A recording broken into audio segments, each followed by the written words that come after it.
So I'm actually a sculptor based at Project Workshops in Crawley, which is very near Andover. Now, I don't just work in clay for bronze and bronze resin. I also do a lot of welded steel sculptures. So I just want to show you just a couple of examples of my other work I've made. These were 3 Pegasus sculptures I made at the end of 2012, and they now leap out to the streets of Nottingham, very appropriately a place called Flying Horse Walk. So I wanted to get a photo of them all together before I installed them. So we got some nice shots, and now they're all 2 opposite one entrance and 1 the other side, jumping out onto the opposite street. So that was a lovely commission to have, and being mythical horses, I thought the quality of having translucent and reflective stainless steel mesh kind of gives them a magical quality. So they're translucent in the day, and they really leap out at night when they're lit up by the sun or lights. They're quite interesting. Here is one of my bronze Labrador portraits. This is it polished up in bronze, ready for the patination stage. This was a lovely dog called Echo. I completed her for a client a couple of months ago, and this is her being coloured with a heated torch. The patina, the particular metal oxide, is burned into the bronze before it's fixed with wax. And here is me welding a leopard. I made a pair for a client, which now, one's sitting in a lovely tree, the other is sort of reaching up towards him. So I love welding, as you can tell. I like large-scale sculpture too. Here is it's a wonderful commission. This is actually a plaster cast which I've kept, but the bronze was commissioned for the British Racing Drivers Club, and it was a lovely chap called Professor Sid Watkins who changed safety in Formula One motor racing, and he sadly died a couple of Septembers ago, and they kindly gave me the honour of sculpting him. And he was an eminent brain surgeon who became friends with Bernie Ecclestone, and he was the first at the scene if any of the drivers came off and had a crash. So I thought having him in his trademark overalls, he had a ready grin, he had a great sense of humour, trademark glasses, I thought these are all things that the drivers associate with him, and they were pleased with him. An angel just a year ago was installed at Winchester University, and a lovely commission. She's 8 foot, and she welcomes people to King Alfred's campus in Winchester. So I was already beginning to make, some of these pieces show I was beginning to make bigger scale works that go outside in public setting, and this is the sort of work, since I graduated in 1997, I've always strived to, be involved with such lovely projects as these. Here is just one of my 3-metre canvases of a racehorse, and the client wanted it inverted into a black background. So that's now just been delivered to a restaurant called The Jockey. Okay, another portrait. I'm going to move on to the Warhorse project now, don't worry. It's just one of my spaniel portraits there. Now we get on to the Warhorse. Now, for the last several years, I've very much been inspired by Alfred Munnings and Jack Seeley, Warrior, that story. I'd always thought I'd love to get the opportunity to sculpt them one day. I've got the, not bad really being involved with the Ronzi Warhorse project, but I love Munnings' paintings. They have such vibrancy, and he painted from life there. So when I first found out about this project, which was back in 2011, and actually doing this talk here is very appropriate because this is where I first got my resource material.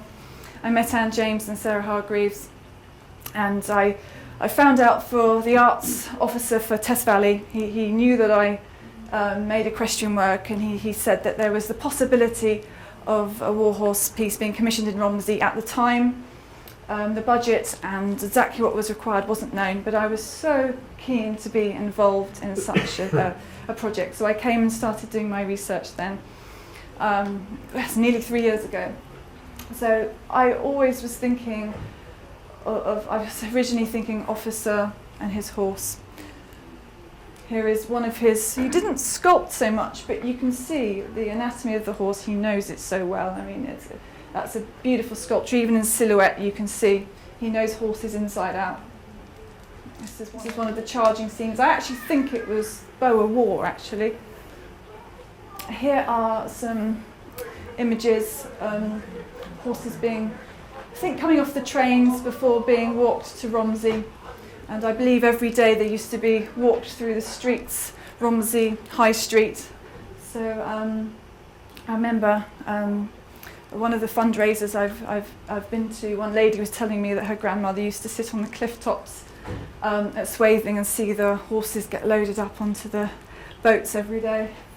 And Phoebe Merrick, who's a local historian, was telling me that in the first 12 days after Britain became involved in the Great War, 140,000 horses were apparently rounded up in those 12 days.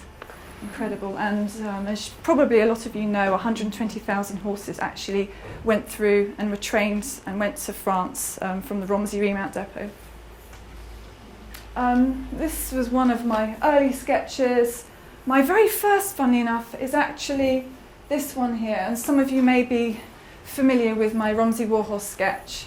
But Paul didn't actually have that on file, so I will forgive him. A similar concept. What I saw was, when I was doing my research, I saw a lovely Lionel Edwards sketch called Pals, and it showed a trooper and his horse. And it was a close-up of their heads, but it just showed a companionable affection between them. And so I was sort of, at the time I wasn't sure whether it would be a freestanding sculpture, whether it might be a wall frieze, or whether it might be a mural or a bench. So I was actually sketching out lots of different ideas at the time. Funnily enough, I would come back to that original concept of the trooper with his horse. Here's me, doing some sketches, and lots of resource material. I always sort of, when preparing for sculpture, you want to be doing lots of drawing, you want to have a lot of images around you, having the backstories from people that were there, having old reference photographs, obviously from 100 years ago, essential. I just surrounded myself with it. And it was actually last March, when the new arts officer for Test Valley, Alex, actually approached me and said, "Amy, do you know about this Warhorse project?" And I said, "Funnily enough, I do." And she actually asked for formal applications from sculptors. So I'm not sure how many other sculptors there were, but I was given the amazing news last March that I got the job. So it was a very special day. Of course, all the hard work was to come, but still, that was incredible. So I'm doing my research now. This this model was essential for once the piece had been approved by the committee, and over the last 18 months I've got to know committee members very well. And when I first started working with the clay, I was sending images showing the progress of it, and I had their feedback, and it was approved at a meeting in Romsey, and they said, yes, go ahead. These white marks you can see on the resin help scale up accurately into 3 dimensions to make a life-size piece. You can see this grid at the bottom. It's essential to have a central grid, and you can go up. You work out a scale. So I divided, I worked out, so it's a 16:1 horse. I can't remember how many centimetres that is, but I worked out the height of the horse and divided it by the height of my maquette. And then I had my ratio so that I could accurately work out, make sure every dimension was accurate to make it in 3D.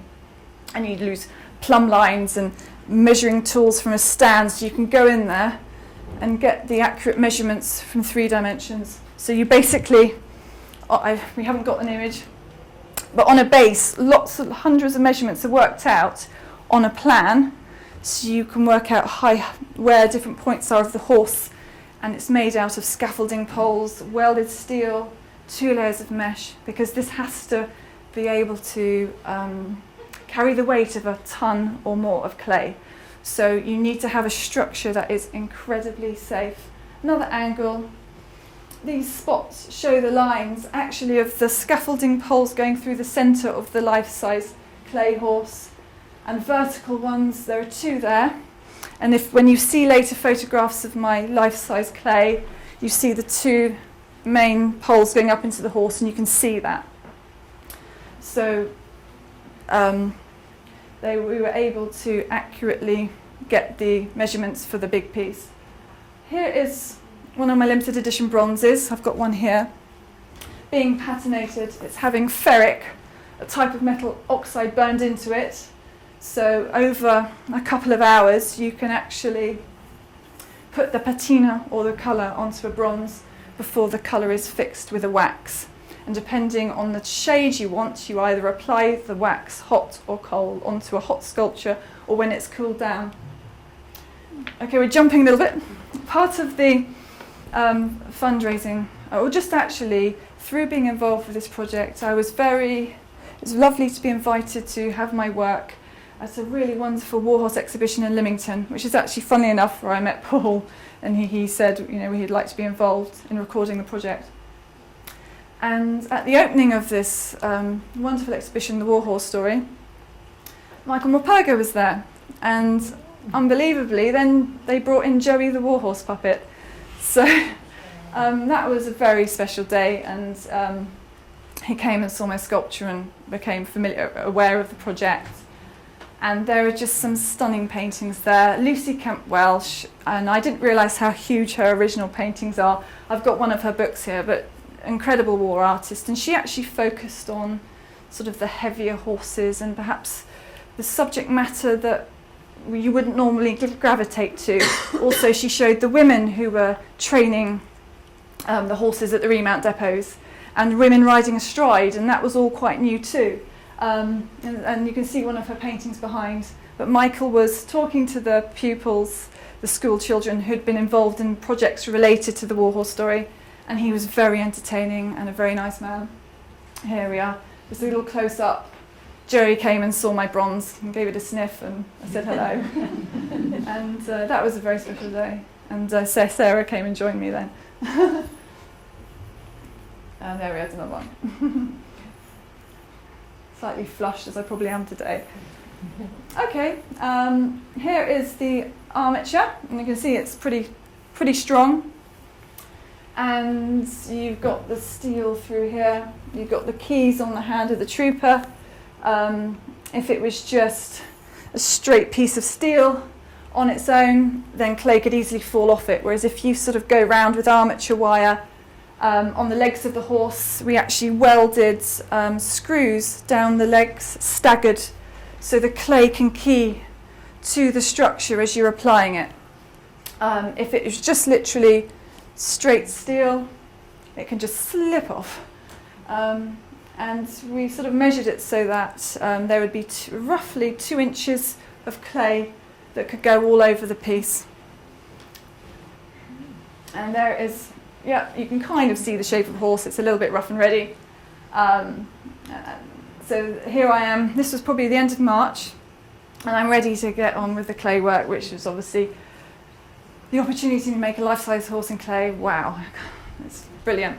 So what we did was I got bags of clay, lots of them ready to go, cheese wire, 2-inch thick slabs, pre-cut them, lots and lots of them, because you want to cover the whole piece quite quickly. Very physical. I actually injured my fingers doing it because it's quite heavy work. Yeah, here's a nice arty silhouette of it. And that the head is not designed to follow the anatomy of the horse. It's just to provide a nice solid structure for you to put the clay on. Here I am beginning to pop the clay on. And the neck of the trooper, it's rod that I can move because he's a bit stiff and upright, and so I was in a position when I started working on the life-size piece, I could actually make little adjustments. What I found with my maquette is the horse's hind leg that's taking the weight was too far that way. On this life-size piece, I moved it more under him, which is more correct to how horses stand. So I wanted to get the cross between it being anatomically correct, but at the same time I wanted it to flow as a sculpture. So I didn't obsessively do an exact portrait of a horse. I had a few models. You'll see some pictures of them when you walk around, but I also wanted it to be an intuitive piece of work. I have been lucky enough to have been around horses all my life, and so working in life size felt natural to me. It's almost like you're grooming them, so you know where the muscles are. It was lovely. When I actually started putting the clay on, I didn't measure from my maquette. I just kind of found I was instinctively making it, and as I was making it also, I didn't want it all to be polished and super smooth. I wanted to have texture and life. I wanted it to have areas that are very highly worked and areas that are looser. Because sometimes when you have a finished bronze or bronze resin, you've got a dark patina on. Sometimes if it's very smooth, it can sometimes flatten a sculpture. But it's all about individual preference, because what somebody loves, somebody else won't. It's personal taste, and I think that's just the way I work, and I'm not saying that's the right way, it's just the way I work. This was probably after 10 days. So, and I don't know if you can see here, on the base, we made it so that I could pull the trooper away from the horse, because it was really important I could work on both pieces separately and be able to work on them in the round, because if I just had that there, this side of the soldier would be very unresolved, and it would be too awkward for me to get round and do that side accurately. And as you can see, he is wrapped in plastic. At the early days, the clay is very wet, and you're not worried so much about wrapping it up obsessively. But as I worked on it over 3 to 4 months, and more of it was covered, I had to individually wrap all the legs, the tail, the head, the body of the horse, the bases, the soldier. So actually wrapping and unwrapping would take an hour and a half in itself towards the end. So what I would do is I would actually only unwrap the bit I was working on at the time. Here you are, that's one of the shots Paul took. And what I found, I had these great tools, these big sort of almost like a cricket bat, and wooden batons and things. And I could sort of sculpt planes. And I found I sort of was moving around the whole piece, working on it together. Very much wanted the rhythms of the muscle to get the flow of the horse. And with that, I could exert pressure. Sometimes when I first put the first layer of clay on, I could hit it into place. And sometimes those marks followed the musculature on the horse too. Here we are, probably, yes, the head's too narrow here.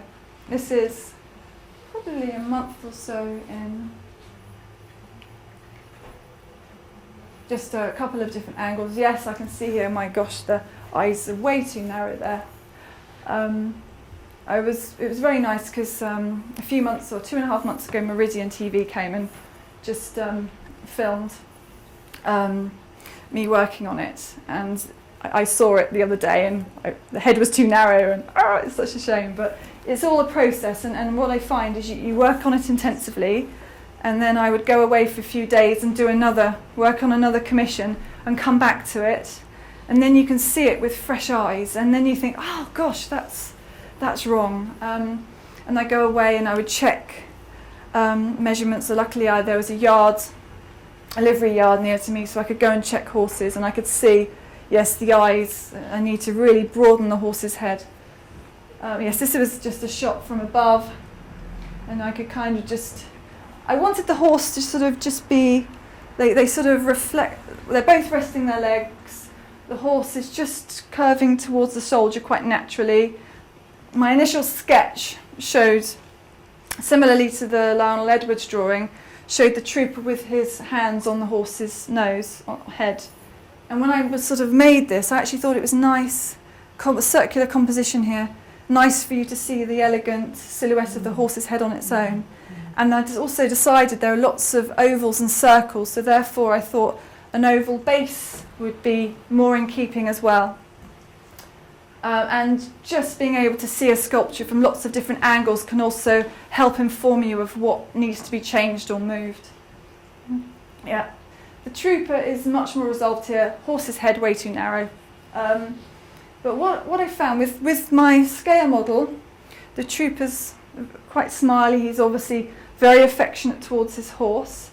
A maquette is basically a working model, and I was pleased with the harmony between them, but you want to develop it in the life-size piece, because something that's a millimetre or an inch on small scale is going to look very different life-size.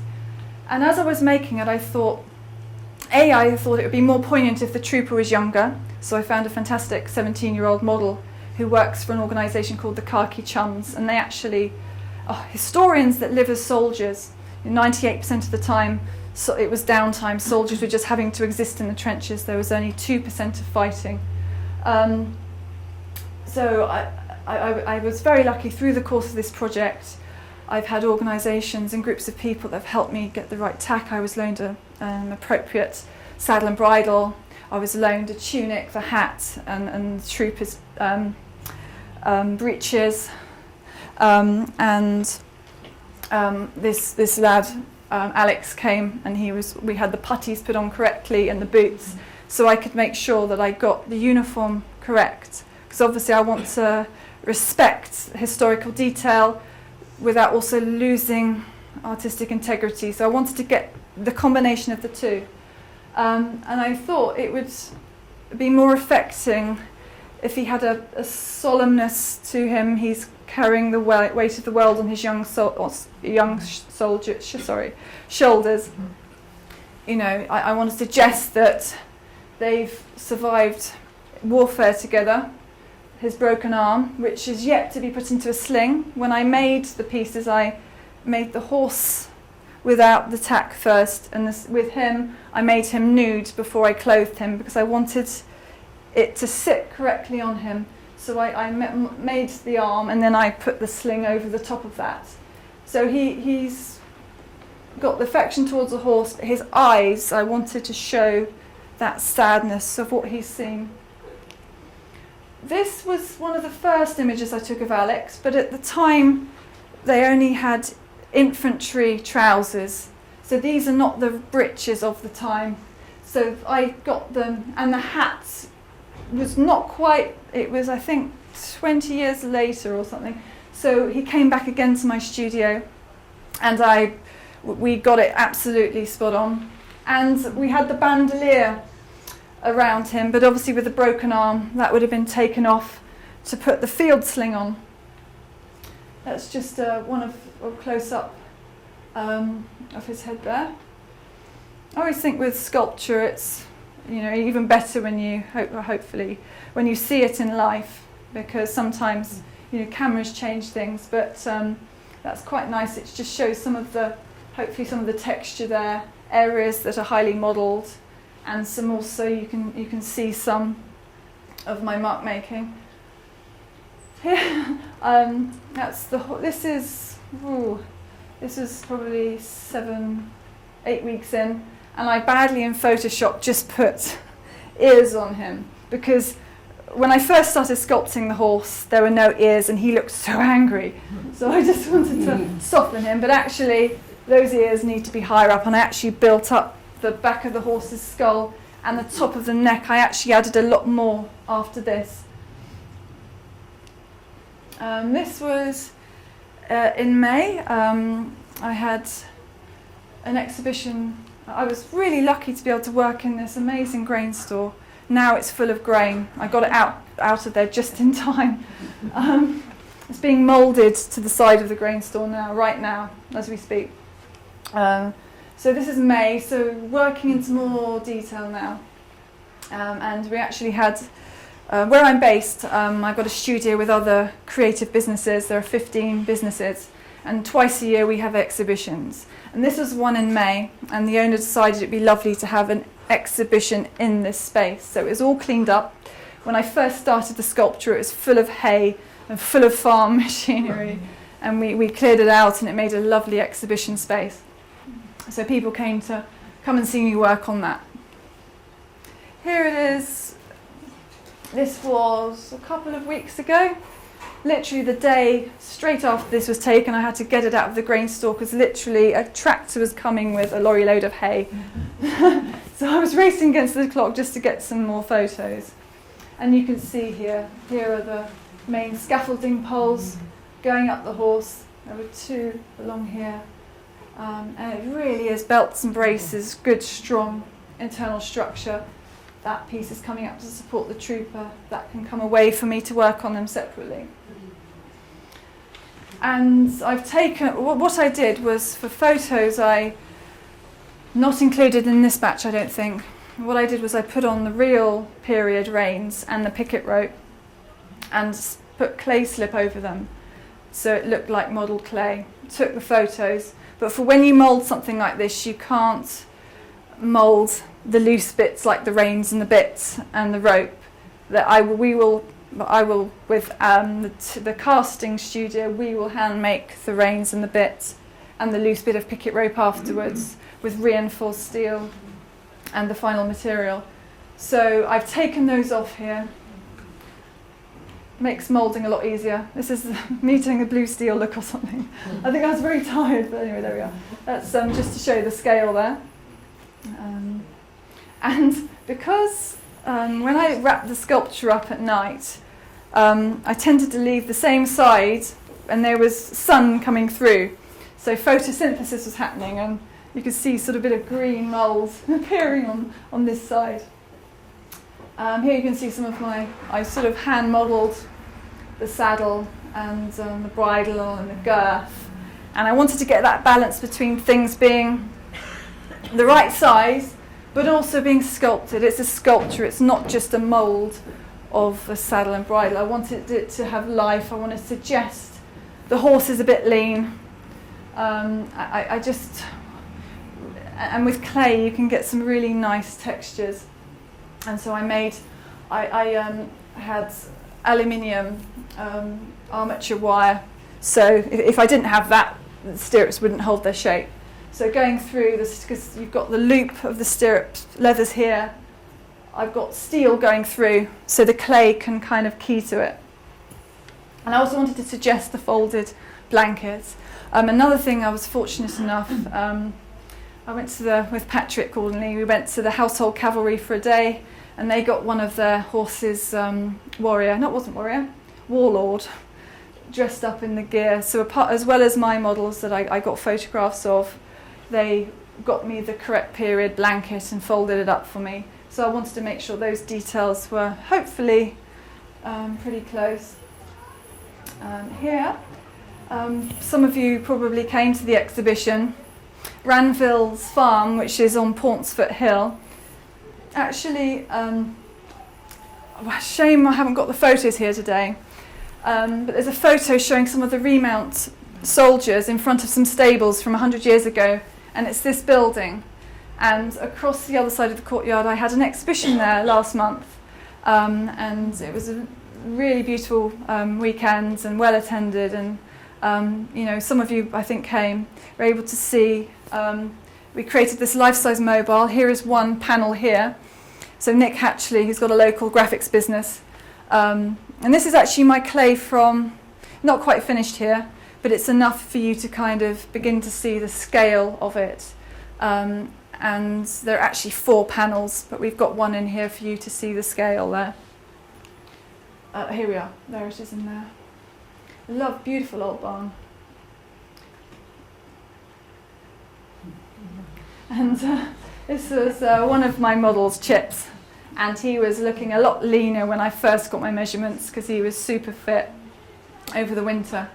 It was lovely. Paul's actually filmed him meeting the clay, and he's very relaxed here, but in the first couple of minutes we were sort of snorting and up in the air and I thought, what's that? But it's quite a nice sort of reflective image here, and it's nice to get them together. And I did actually work more on this. There were some things wrong with the fetlocks and the legs, and I still did further adjustments after these photos were taken. Here's another one. Lovely, isn't he beautiful? And we thought it would go one of two ways, because he's either calm as anything, but when he flips, he flips. And when we got to the point after 15 minutes, he nudged and missed my clay by that much, and we thought, time to go. Or if it had been a couple of centimetres left, I'd be doing a lot of reparation work. This is one of Paul's photos, and he is actually the same size, but he's slightly in the foreground, and it makes him look monumental and magnificent. But it was just lovely to have that day where he came along. And he's got the saddle that's loaned to me there. Another one there. Yeah, lovely boy. And as you noticed, I've modelled the horse without mane, forelock, and a cropped tail. I slightly tapered the tail so it aesthetically looks a bit nicer, but it wouldn't have been correct for me to have flowing mane and tail for this piece. Now, right now, the horse and trooper, the moulding is happening. And here, the other side was moulded on Monday. The first layer is polyurethane rubber, which is accurately will get the detail from my clay, so there'll be a negative impression of my horse and soldier. And around the edge, you've got these keys, which sort of male and female, so two halves can key in together. You get no warpage in the mould, so you're going to get a really accurate impression of my clay. So you can see where this is actually the polyurethane rubber there, where the clay wall has been taken away, because what you have to do, and I'll show you a photo in a minute, I think, which has got my trooper with the clay wall around it. So this is basically moulded in two main sections. The horse and the soldier is being moulded the two main halves, and you get the individual undercuts too, those awkward places between the legs and the hind legs. You have to have two more moulds there too. But here you can actually see some of the textures as well, and we had to remove the bit there. And this is another one showing Andrew putting in the key points, and there are so many just to make sure it's a really good join. Also along these walls on the edge, extra thick polyurethane rubber is put on to give it more strength around the outside. And as you can see, what I did was I just made the reins and the picket rope up to the point where they came loose from the horse. And this was yesterday. So the other side has got two layers of the rubber on it. This side was left with a plastic wrapped until they were ready to make the mould on this side, pour the rubber on this side. And just before they apply this not pretty looking stuff, they spray with this special wax, which actually means it will come away successfully from the clay. And by the end of this week, both the soldier and the horse will be completely covered in these rubber jackets, reinforced with a resin jacket which is solid around the outside, and they're just left for a week. And because it's a vacuum, the clay is not going to dry anymore, and the polyurethane can go off properly and be really strong. They don't want to rush taking it off if it hasn't quite set. And this is one of Paul's images. You can just see all the seam work here. And the other leg is still wrapped up in. They've literally just sprayed, you can't really see, they've just sprayed the racks on, ready to put the first layer of liquid rubber on. And the other side of the horse is all wrapped up in plastic, ready for the following day. And what they did was they've also moulded this side of the base all in one go too.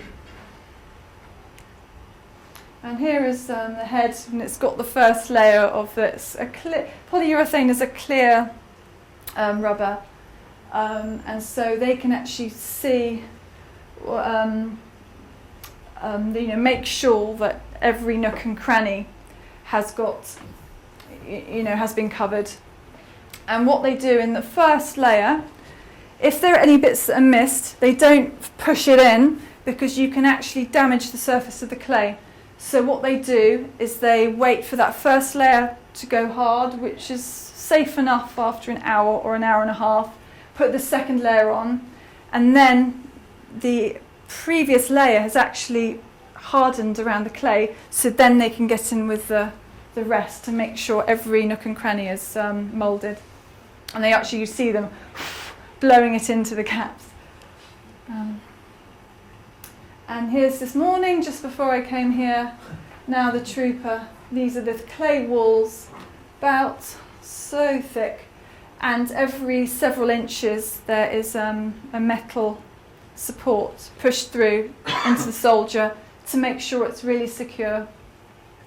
So that's being done. It will have its first layer of rubber on now. I'll go back later after this talk and take more photos. And this was taken a while ago, but this is roughly the position where the horse will be in the memorial park. And they will be facing and honouring the existing memorial that's in the park.